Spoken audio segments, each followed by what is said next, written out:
Channel Mahalakshmi की ओर से आप सबको सादर जय हिंद। गुरुवार के झरोखा में आपके साथ कुछ लाए हैं खबरें पास कुछ खास पीड़ा के साथ। आचार्य श्री विद्यासागर जी ने अपनी पीड़ा, अपनी तकलीफ, अपना दर्द प्रधानमंत्री तक पहुंचा दिया है, गृह मंत्री तक पहुंचा दिया है, मुख्यमंत्री तक, सभी नौकरशाही तक, उनके मंत्रिमंडल सब तक पहुंचा दिया अपनी पीड़ा। जी हाँ, बहुत पीड़ा हो रही है उन्हें इस बार और चिट्ठी के माध्यम से उन्होंने सब तक पहुंचा दी है। नई शिक्षा नीति बनी थी अभी कुछ समय पहले, बहुत प्रशंसा हुई, देश में नहीं विदेशों में 10 देशों ने तो यह तक कह दिया कि हम भी इसकी नकल करना चाहेंगे। लेकिन हमारी अकल के अंदर अभी भी अंग्रेजी की जैसे ना जकड़न जमी हुई है। अंग्रेजों को भगा दिया लेकिन अंग्रेजी की जो है ना जंजीरें आज भी हमारे पैरों में अकड़ी पड़ी हैं। अगर विकास की दौड़ में जुड़ना चाहते हैं तो अंग्रेजी की इन बैसाखियों के साथ हम कभी भी नहीं दौड़ सकते विकास की धार पर। और अब तो इसकी औलाद एक पैदा कर दिया हमने, जिसे कहते हैं हिंग्लिश या अंग्रेजी, यानी हिंदी पर एक टांग मारने के लिए उसकी औलाद ही काफी है आज की तारीख में। कागजों में हिंदी आ गई लेकिन सरकारी कागजों में हर जगह बड़ी बड़ी जगह पर ऊपर से नीचे तक आज अंग्रेजी ज्यादा बोली जाती है या इंग्लिश बोली जाती है। हिंदी या प्रांतीय भाषा का नाम तक नहीं आता। हम आम भाषा में बोल देते हैं यू विल टेक कूल, ये नहीं कहते, अब कहते हैं कूल हो गए। यूनिवर्सिटी जा रहे हो, कौन सा स्कूल है, यूनिफॉर्म क्या है आपकी, थोड़ा सा वाटर दे दो, लाइट जला दो, कोर्ट में गए थे क्या, कौन से जज हैं, ये बताया, जिसमें इंग्लिश औलाद जो है ना हिंदी को काटती रहती है। क्या आज हमारे हिंदी या प्रांतीय भाषा शब्दकोश इतने खाली हो गए हैं? क्या जैन समाज कहें पूरा भारत जो है इस समय, क्या हमारे जो प्रांतीय भाषाओं के शब्दकोश है क्या हमारी गरीबी की रेखा के नीचे पहुंच गया है इनका भी शब्दकोश? चिंतन करना होगा इस बारे में। आचार्य श्री की पीड़ा है, बहुत बड़ी पीड़ा है जो चिट्ठी में आई है, इसको हमें जन जन तक पहुंचाना होगा, एक जागृति लानी होगी। हमें हिंदी और प्रांतीय भाषा को मजबूत करना होगा अगर विकास करना चाहते हैं हम। आज है शाकाहार दिवस, यानी बी वेजिटेरियन कहते हो अंग्रेजी में, जिसकी औलाद को हमें नहीं लाना है, शाकाहारी बनिए बात करनी है हमें। और कल है अहिंसा दिवस, महात्मा गांधी जी की जन्म जयंती, जिन्होंने दे दी हमें आजादी बिना खड़ग बिना ढाल, साबरमती के संत तूने कर दिया कमाल। कल आपको दिखाएंगे कि वहां पर जो कहते हैं ना रावण की नगरी थी लंकाधिपति, उस राज के अंदर आज पशुवध पर रोक लग गई है। पर अधर्म का नाश करने वाले धर्म नगरी के राजा भगवान श्री राम की नगरी पर आज भी पशुवध नहीं रोका जा रहा। कैसा कलयुग है इस समय, सचमुच लगता है ना। और शनिवार को, क्योंकि 4 तारीख को है विश्व पशु कल्याण दिवस, तो हम पशुओं से कैसे प्रेम है मानवता का, शनिवार की रंग रंगीली में आपको वह दिखाएंगे। हमको कितनी रोचक बातें होंगी, देखकर आपका भी सीना गर्व से करेगा। पहले हम बात करते हैं, क्योंकि 1 लाख संतों में इस शिक्षा नीति में 10 का चुनाव हुआ और दूसरे नंबर पर आया नाम आचार्य श्री विद्यासागर जी। हमारे गौरव की बात नहीं, 1 लाख संत है हमारे देश में, लगभग उससे ज्यादा ही होंगे। उन सब की पहचान न करी तो आचार्य श्री विद्यासागर से गर्व होता है हम सबको उनके नाम पर। आइए शुरुआत करते हैं झरोखा उन्हीं की इस पीड़ा के साथ। नई शिक्षा नीति की नींव बने 10 गणमान्य व्यक्तियों में कस्तूरी रंजन जी के बाद एक संत को स्थान दिया गया, वो भी देश में वर्तमान में मौजूद 1 लाख से ज्यादा संतों में जिनको स्थान मिला इस शिक्षा नीति के लिए, वह सिर्फ जैन संत आचार्य श्री विद्यासागर जी मुनिराज, जिन्होंने मातृभाषा हिंदी व प्रांतीय भाषाओं के लिए एक संत के रूप में सफल मुहिम छेड़ी, जो सफल भी हुई और सच्चाई पर इससे आज कुछ अलग सी दिख रही है। 10 देशों ने इस नई शिक्षा नीति का स्वागत किया, इच्छा जताई कि वे भी इस नीति को अपनाएंगे। आचार्य श्री ने जो सपना भारत के लिए वह साकार होने लगा, पर इससे हम 42.5 लाख जैन नहीं बल्कि 130 करोड़ भारतीय जनता भी खुश होगी। पर आचार्य श्री की अब पीड़ा शुरू हो गई, एक दर्द होने लगा उनके पास। अब एक अलग तरह की ये पीड़ा, वह पीड़ा जो संकेत थी कि सपनों को साकार करने के लिए जिस धरा का निर्माण होना चाहिए वो अभी भी दलदली है। शिक्षा नीति में परिवर्तन के बावजूद अंग्रेजी का व्यापक प्रचलन बढ़ रहा है। अंग्रेजी और इंग्लिश ने भी अपने जैसे उसकी औलाद बनकर पूरे पैर पसार दिए हैं। नई पीढ़ी को सब कुछ अंग्रेजी में परोसा जा रहा है। सवाल है कि क्या हिंदी और प्रांतीय भाषाओं का कोष सरकारी खजाने की तरह खाली हो गया है? क्या 1/3 भूखा सोने वाले भारतीयों की तरह ये भाषाएं शब्द विहीन है? क्या 2/3 भारतीयों की तरह गरीबी की तरह रेखा के नीचे रहने वाले इन भाषाओं का कोश भी क्या गरीब बन गया है? नहीं, बिल्कुल नहीं। आज अंग्रेजी का नशा हर वर्ग पर चढ़ा हुआ है। अंग्रेजों को भगा दिया पर अंग्रेजी का बंधन थामे रखा हुआ है। यह विकास को जकड़ने की एक जंजीर है।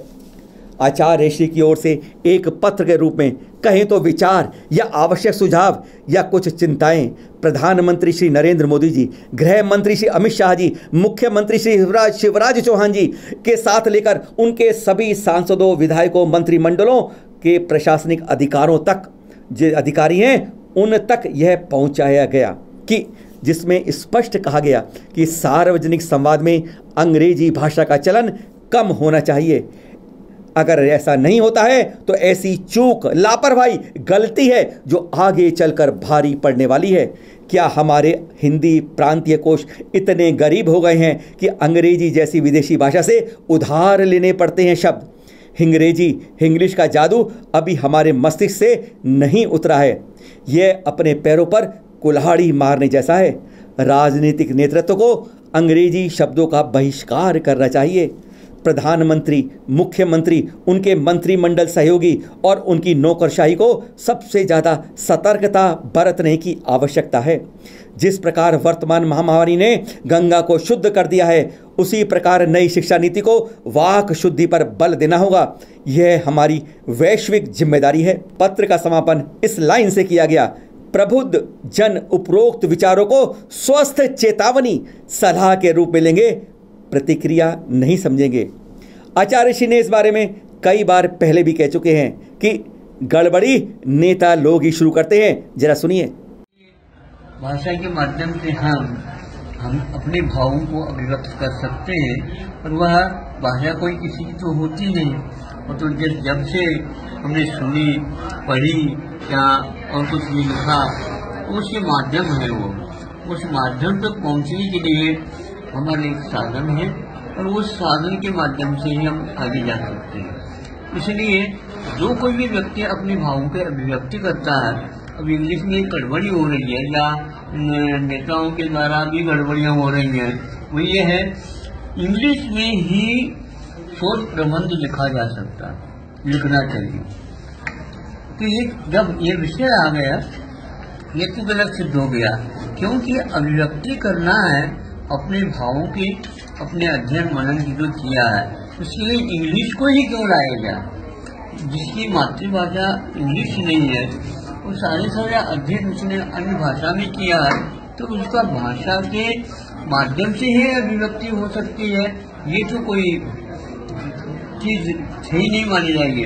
वहीं मध्य प्रदेश उच्च न्यायालय के न्यायमूर्ति वीरेंद्र सिंह जी तो 3 दिन पहले आचार्य श्री का आशीर्वाद लेने पहुंच ही गए। उन्होंने स्पष्ट कहा कि 2020 के हिंदी दिवस से मेरी पीठ में अधिकांश सुनवाई हिंदी में हो रही हैं। उनकी आचार्य श्री से हिंदी के संदर्भ में 50 मिनट की लगभग वार्ता हुई, जिसका ऑडियो चैनल महालक्ष्मी के पास है, जिसमें आचार्य श्री हिंदी के व प्रांतीय भाषाओं की उपयोगिता पर पूरी जानकारी दे रहे हैं। एक रोचक जानकारी: अनोखा जल जिनालय कैसे पहुंच गया अमेरिका?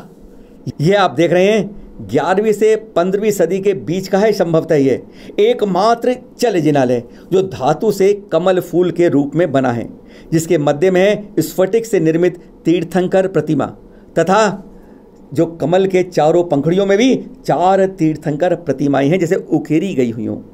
यह इस समय अमेरिका के डेनवर आर्ट म्यूजियम कोलोराडो में है। संभवतः 1990 से यानी 30 साल पहले ये भारत के किसी जैन मंदिर से यहाँ कैसे पहुँच गया, यह जरूर जांच का विषय है। एक और जानकारी: इस पेंटिंग से बड़ा जैनों का गौरव, भोपाल की 16 वर्षीय रिया जैन की यह पेंटिंग विश्व में शांति रहे प्रधानमंत्री राष्ट्रीय बाल पुरस्कार में सम्मानित हुई, और अब इसका विश्व शांति हेतु आयोजित peace pals international art exhibition and awards 2020 में अंतिम चयन हो गया है। चैनल महालक्ष्मी और शांति महालक्ष्मी परिवार आपको हार्दिक शुभकामनाएं देता है। आपने आचार्य श्री की पीड़ा, यह अकेले उनकी पीड़ा नहीं है, 130 करोड़ भारतीयों की पीड़ा है, हम सबकी पीड़ा है। और हम इसी पीड़ा के अंदर अंग्रेजी या अंग्रेजी की औलाद इंग्लिश को बहुत ज़्यादा उठा रहे हैं। हिंदी बोल के देखिए, हिंदी का प्रयास कीजिए। हिंदी इतनी मीठी भाषा है, इतनी सरल भाषा है, इतनी वात्सल्य प्रेमी भाषा है। इसी तरह सारी प्रांतीय भाषाएं हमारी, उनको स्वीकारिए, उस पर करें। आज का उद्देश्य यही था।